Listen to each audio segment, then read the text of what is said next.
Matt, the summer movie season is upon us. Yeah, that's right. So I think it's only fair that we look back at some of the truly great summer movies and thought we should talk about Indiana Jones and the Raiders of the Lost Ark. What?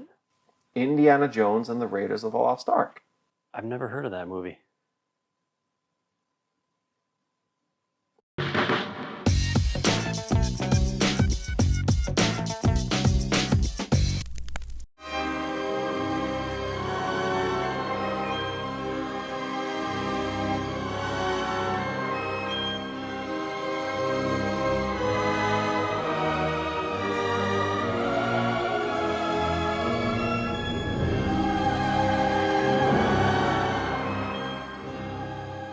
Welcome to Deep Focus. I'm Matt. And I'm Nate.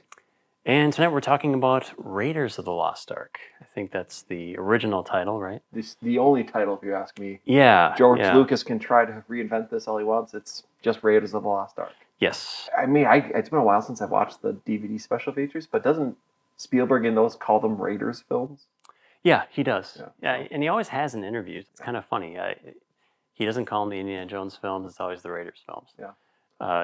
Which probably irks George. Again, it's like poetry, so if they rhyme. But it's funny.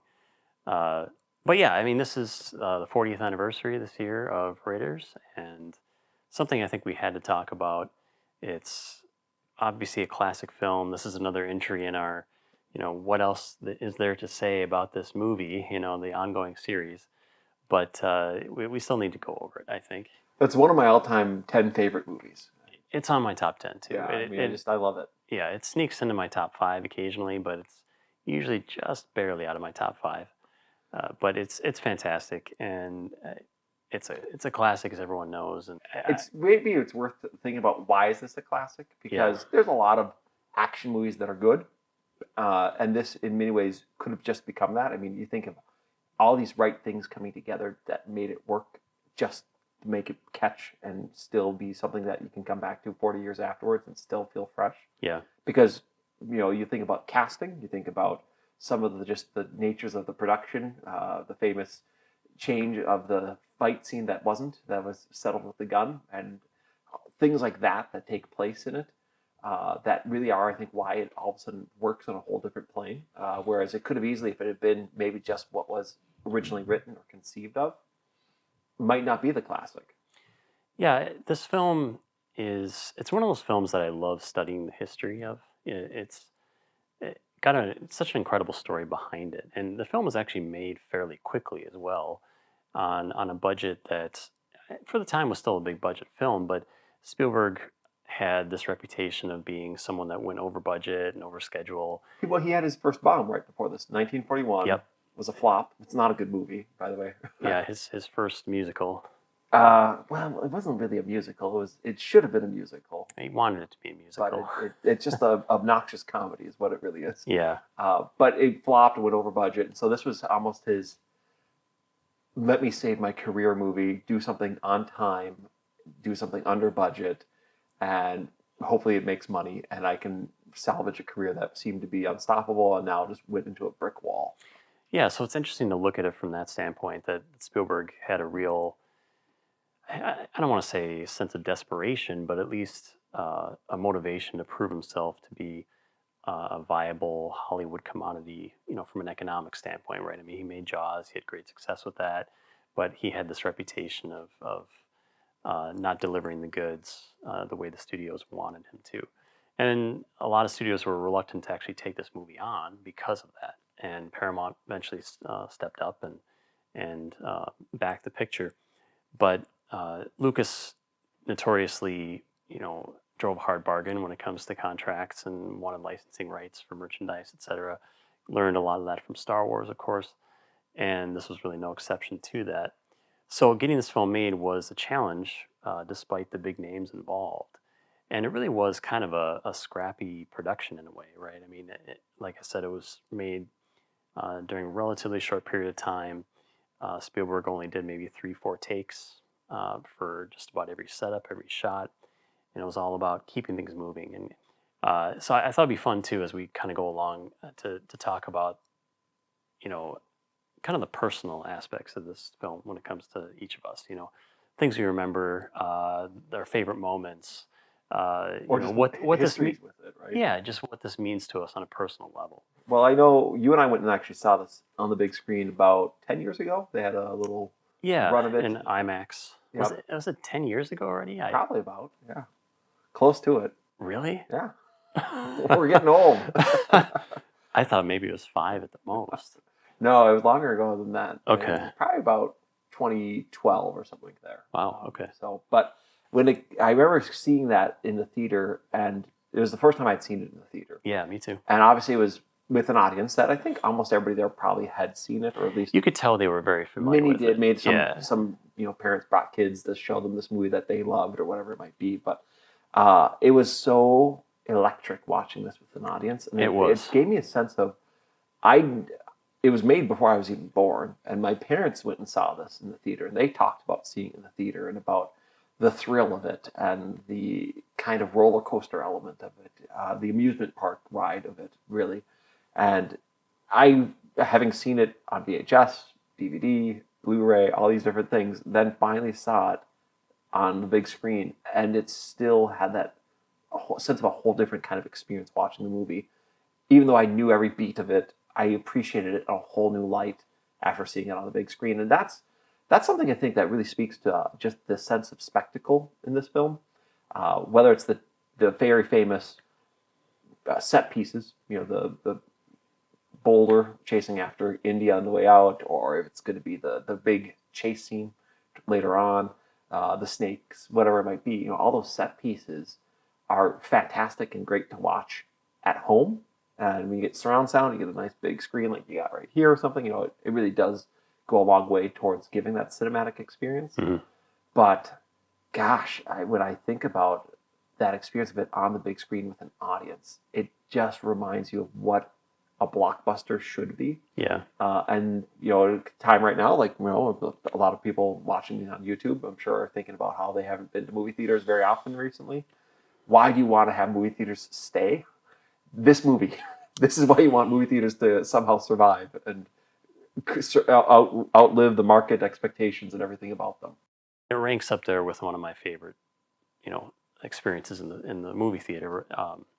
Next to seeing 2001 and Lawrence of Arabia in 70 millimeter. So yeah, it was a special experience. I think even beyond just, you're right. There is that sense, when you know, oh, it's this scene, right? Yeah. And you're kind of excited about that coming back and watching that scene again. But I was actually remembering specifically from that one time we watched it when you've had pretty far into the movie now. It's after Indy and Marion have been separated, and he thinks she's dead, and he's with Belloc. I want to talk about that scene actually, but go ahead. Okay, Yeah. well, what I remember about that scene in the theater was that everybody was very riveted and paying very close attention, even though many of us already had seen it, knew the dialogue, knew where it was going, what was going to happen. I remember there being younger kids who may or may not have seen the movie. I don't know. But they were all paying attention, and the thing about it is how it's almost all just one shot. It stays on a shot, and I remember thinking to myself about how different that is versus movies today, which are cut, cut, cut, cut, cut, and how if you really just have good performances, good writing, and a good story, you don't need to have hyperkinetic filmmaking. But it's a two-shot, right? But Indy's in the foreground, out of focus, and it's focusing on Belloc. And it's such a great scene, but it's so economical, but it's so riveting at the same time. You think about the action sequences, you think about all those thrilling moments in this film, but it's moments like that that really stick with me. That's one of my favorite scenes in the film, actually, is that conversation between the two of them. Well, just, sometimes I've heard some people criticize the movie in terms of its villains. The Nazis are kind of shown as buffoons in this movie. Well, Tote is not. He's weird and kind of intimidating at first. It's Peter Lorre. Can we get to this village through the jungle? It will be easier to follow the river and safer. I hope for your sake he has not yet acquired it. Very quickly he becomes, Peter Lorre. He just becomes an imbecile. He's pretty inept. Yeah, but Belloc is it's a fun thing because it's really just like two rivals who are trying to outcompete one another for a job. Again, we see there is nothing you can possess which I cannot take away. It's really Yeah. what it is. And Belloc is willing to sell his soul, where Indy isn't, right? I mean, that's the distinction. But they both have the same level of passion for what they're doing, and that's the point I think the film is trying to make. And in that scene again, he's telling Indy, "You're only a hair's, a step away from being me," essentially. Which pays off at the end when you're actually having the point where Indy could blow up the Ark and stop everything, but doesn't, because Yeah. Belloc understands his. It's cool to have your villain understand your hero better than the hero maybe understands himself. Yeah, exactly. But I think it's important to look at this film from the context of, why it was made, what it was intended to be. So George Lucas is a big fan of old serialized movies, right? There is an atmosphere to this movie not unlike a lot of old movies. Throwback to an older kind of film. It's a high adventure. Filled with inserts and reactions. So genre films like that obviously are a big inspiration for his most famous films, Star Wars being the obvious comparison. So this film really kind of came out of a desire to reinvent those sorts of films for a modern audience. So yeah, the villains are very buffoon-like, right? They're cartoonish in some ways. They're over the top. And the fact that they pick the Nazis, which are not exactly a traditionally comedic type villain for obvious reasons. Spielberg, I think, and Lucas want to show kind of the outlandish nature of that ideology in a new way, and making them the villains here. The Nazis are always the strongest villains in the Indiana Jones films, and when they're not there, you really feel the lack. And this film really illustrates why. But Tot, you mentioned him, and he's so memorable. Just the brief appearances that he has, the famous coat hanger torture device moment. Yep. Which got a big laugh in the theater. I remember. I still laugh at it every time I see it. It's- I know the joke, I know it, and I still laugh every time I see it. It's great. It's perfect. It's such a perfect moment, and his performance is fantastic. And there's some really cheesy bits in this movie, right? And kind of intentionally so. Just this idea that the headpiece of the Staff of Ra would make this perfect burn impression on his hand that would stay there forever, and they could make. It's implied that they make a casting off of it or something, Right. which makes absolutely no sense, right? But it's a great visual. But the film, I think what makes it so good is the fact that it is silly and it is funny, but it's also serious where it needs to be. Yeah, absolutely. It's serious in how it understands the relationship with Indy and Marion. I think that might be something to talk about, those two performances by Harrison Ford and by Karen Allen. Famously, Harrison Ford almost was not Indiana Jones. It was almost Tom Selleck. That's right. And you can see his audition footage pretty widely available around the internet. Thanks to Magnum PI, we got Harrison. Yes. And, I think Selleck would have probably been good, but I think he would have. I don't think it would have become the cultural phenomenon it was, because Harrison Ford has always been almost indifferent to being successful as a movie star. I think he comes across as a very private individual, and I think he comes across as a jerk. Yeah, at times. So he doesn't seem to relish being famous, but at the same time, he's clearly pursuing roles that would make him that way. He comes across as a fairly complicated individual. I think he is. I don't know anything about the guy, really. Yeah. He's, like you say, he's pretty private. But I think he brings a certain world weariness that I see Tom Selleck being like an Errol Flynn kind of character, which is, I think, partly what they wanted or conceived of the character. Yeah, originally Lucas wanted more of a playboy. He wanted someone that... the scene when Brody comes to his... not Brody. Marcus. Yeah, Brody. Was it Brody? Yeah, Marcus Brody. I psyched Comes to his myself home. out because of Jaws. Oh, that's right.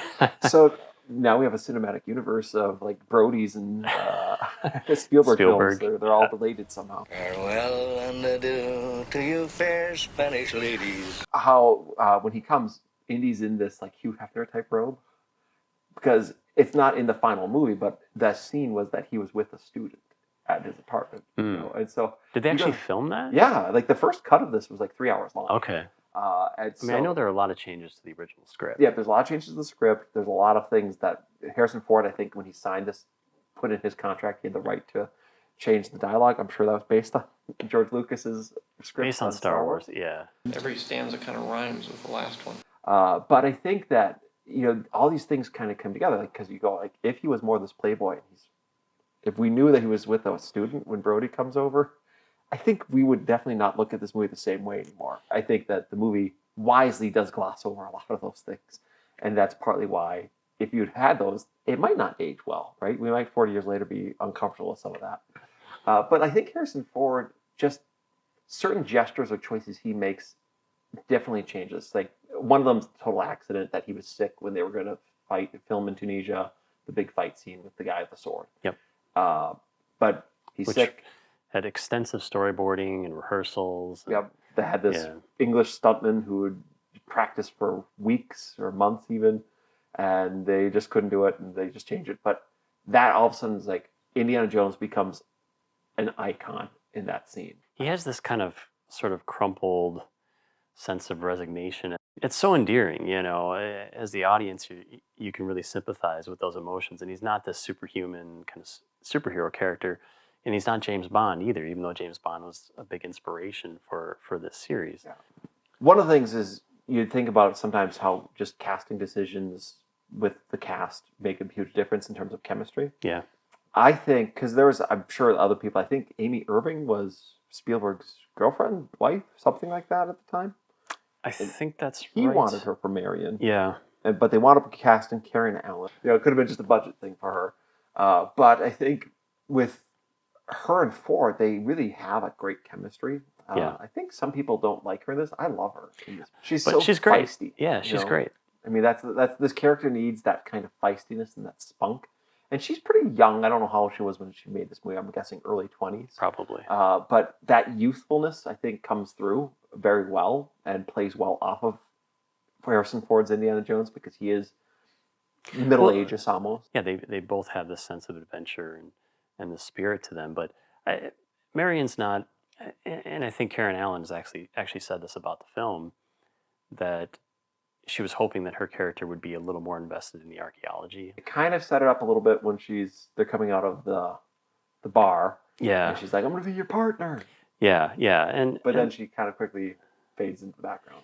It seems like she knows about archaeology by proxy, really, right? Because her father that was his life, and she was dragged along with him on all these hunts. Sorry. Yeah, everybody's sorry.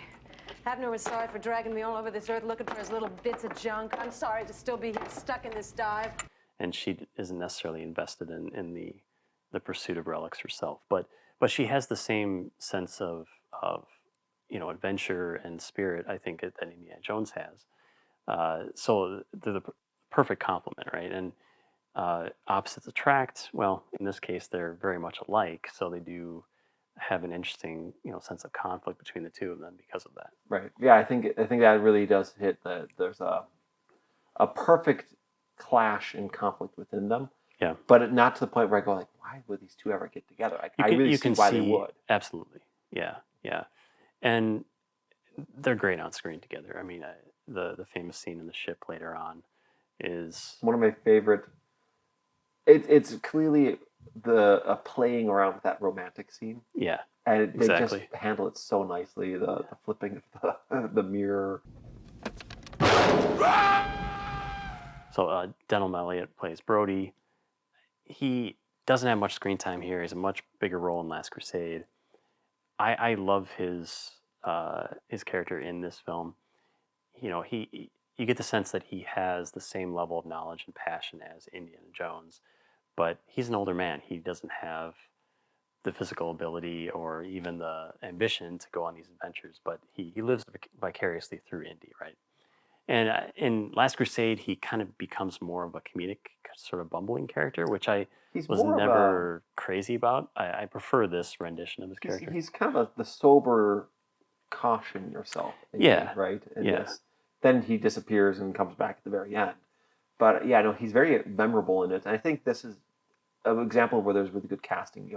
the two guys that play the U.S. agents that are talking to them and trying to find out. One of my favorite scenes in the film is, yeah. If you had to look at like a perfect example of exposition, that's about as good as you can do, because it establishes much of what's going to happen, but doesn't reveal to you the whole story, but it sets the stakes very nicely. Did you guys ever go to Sunday school? Well, look. Really, really good work, and I guess maybe that's something to talk about. Is just Lawrence Kasdan's script. Yep. Yeah, his script it's fantastic, but no set piece in this really feels like, oh, they're doing an action scene now. It really feels like it is what is the natural thing that would develop in the story. Exactly, it's an organic part of the story. It furthers the story in a meaningful way. It's not just, okay, we need to stop here. Even the intro, which is disconnected from the rest of the film, largely introduces Indiana Jones, introduces, the nature of his character, his style of doing things, and of course introduces Belloc. So it still has a purpose, even though it is meant to be you could kind of technically this get rid of it. James Bond sort of pre-credit sequence kind of opening. And the music too. I mean, we have to mention John Williams' score here. Just from the opening shot of the film is so integral to making this film work. But I thought we could just go through maybe a few of our favorite moments throughout the film. We talk about goosebump moments. For me, one of my top goosebump moments of all time is the map room scene in this film, where he discovers the Well of the Souls. It's one of the few spots where I'm kind of like, what's going on there, though? Because it's like the light comes through and almost like creates like a laser beam. It makes no sense, right? It makes no sense. It's like, okay. I mean, I probably had seen the movie about 30 times before I started going, what exactly is happening there? I just love... Is it going to start a fire? I just love that scene so much. The way it's shot, the way the music... the camera just pulling down on... It's just so beautiful and so powerful.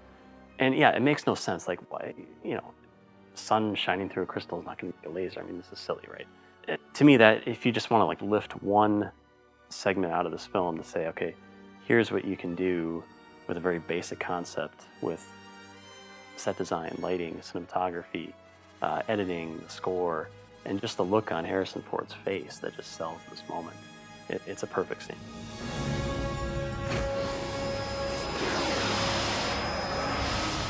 It is a perfect scene. I think it's one of the highlights of Spielberg's career as a director, where you can just see how he's really working and crafting it. I have my problems with Spielberg as a filmmaker overall, but I cannot deny in any way, shape, or form his complete and total sense of understanding of cinema and the tools of cinema. And one of the best action directors, one of the best special effects directors. He really seems to understand where to put things and how to have them come together. And I think, to me, the scene that really highlights this film for me is that chase scene.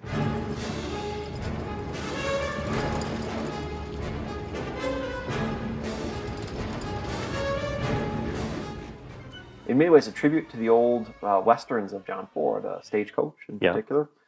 But I look at that scene as being so incredibly inventive. Right? You start with Indiana Jones saying, I don't know, I'm just making this up as I go along.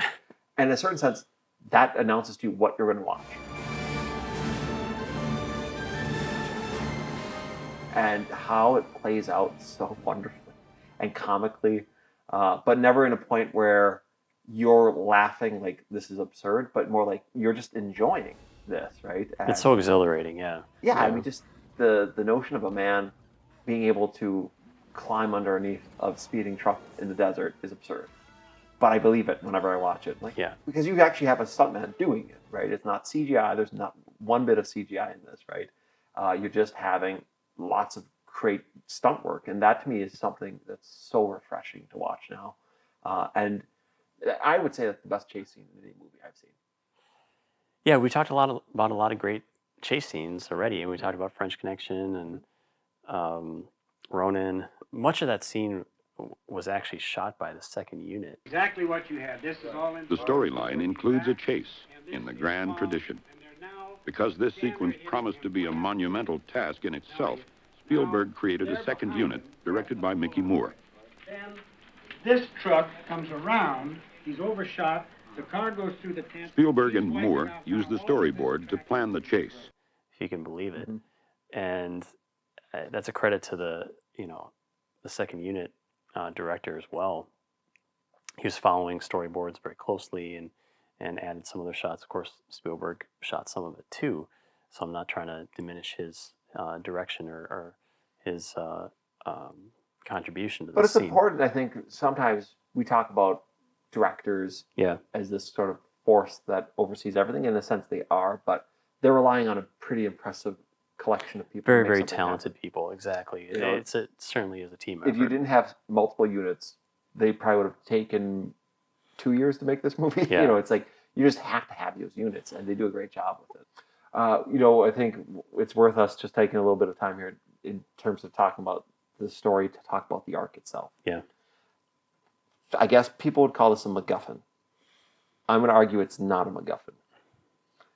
For those who don't maybe know what a MacGuffin is a phrase that was used by Hitchcock to describe it's the object that propels the action. So you're looking for the list of names, then you got to get that so that the bad guys don't kill the spies or something. It's the knock list in Mission Impossible. Right, or whatever else, you have something that you're trying to get or you're trying to stop or whatever, right? And the Ark would, it seems, be a MacGuffin. It's like the perfect setup for a MacGuffin. Mm-hmm. But I will argue that the Ark is itself, it starts as a MacGuffin and it actually turns into its own character in the film, and it actually starts being its own actor. Because it all starts with after you're in the Well of Souls and you get the Nazis get it, which of course I think was the Big Bang Theory that introduced the idea that Indiana Jones is actually irrelevant to the story. Yeah, if the Nazis had just opened it, they would have been destroyed with or without India. Right, exactly. Yeah. Well, some people even said, well, if he had been involved, it's very likely they would have brought it to Hitler.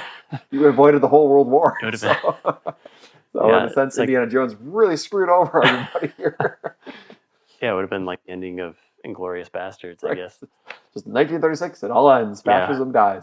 But the Ark burns through the crate and burns the swastika. Which is a... did you say swastika? Yeah, what did I say? Swastika. Yeah. I'll do that one again. That's a Rich Evans thing. He actually said that one time. Play that one 1,000 times over. So, a swastika. So, but the Ark burns through the crate and thus burns the swastika. That's actually an added shot that they put in after the fact. Yeah. Yeah. But I think there's obviously part of me that wonders how much is there like something Spielberg's working out as a Jewish filmmaker in a very entertaining way. He's working through some of his own thoughts about the evil of the Nazis and some of that stuff. But you have the Ark of God that is acting all of a sudden. It's destroying evil of its own. And it's the thing that wins the day. It's not Indiana Jones. He doesn't stop anything, right? It's the Ark that saves and stops and is the force of good, right? There's definitely a religious element to this film I think a lot of people forget about or just kind of ignore. God is a real, in this world, God is real. Yeah. The Ark is real. Yeah. Even we talked about the scene at the university where they're talking about the Ark for the first time and just the close-up of that illustration and the beams of light coming out of the Ark. From the get-go, the film has a sense of reverence for what they're going after.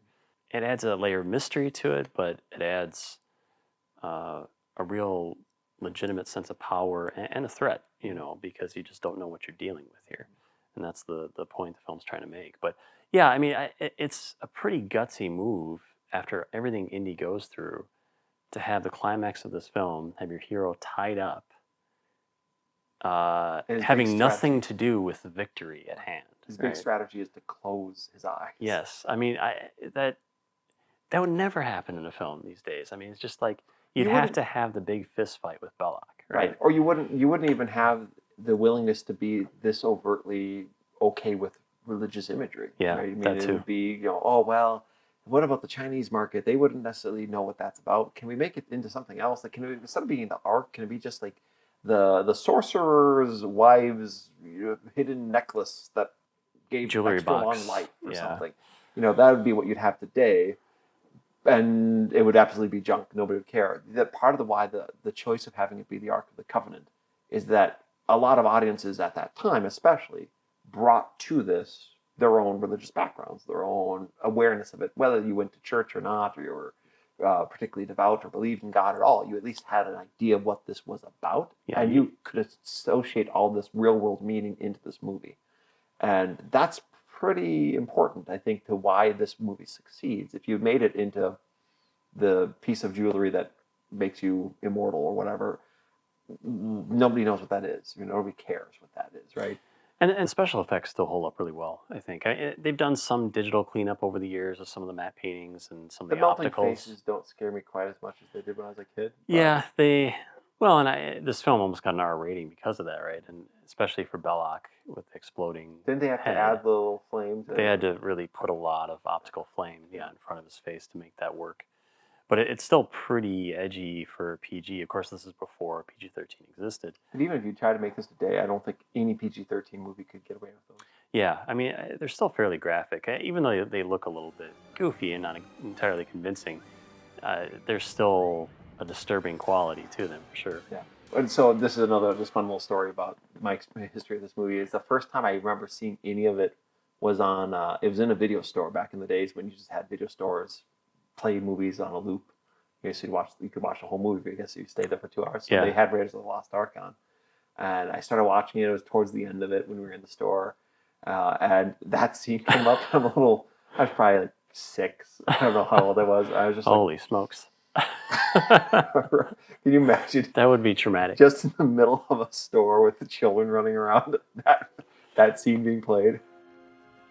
I mean, I think it changed movies in many ways. That certainly, the careers of Spielberg and Ford went on different roads because of this movie. Yeah, for sure. I don't think that it could be that Spielberg was that guy that had a couple hits in the 70s and disappeared, like a William Friedkin almost. But this thing set him on a path that set him up for now 40 years of being probably the most influential, or at least the most famous filmmaker in the world. The age of the movie star is past, and I think we've talked about that before, right? There really isn't a big name movie star that's going to get people into the theaters anymore. We'll see what happens. They got a new one coming out with James Mangold. Yeah, I'm encouraged by him being director. I mean, not that I'm against Spielberg, but to have a fresh perspective on the character, I think would be interesting. And coming off of Logan, I can see some comparisons, some parallels to that film that he may bring to Indiana Jones. Yeah, I'm just glad that Kingdom of the Crystal Skull won't be the last Indiana Jones story. That's a very good thing. So check out Indiana Jones and the Raiders of the Lost Ark.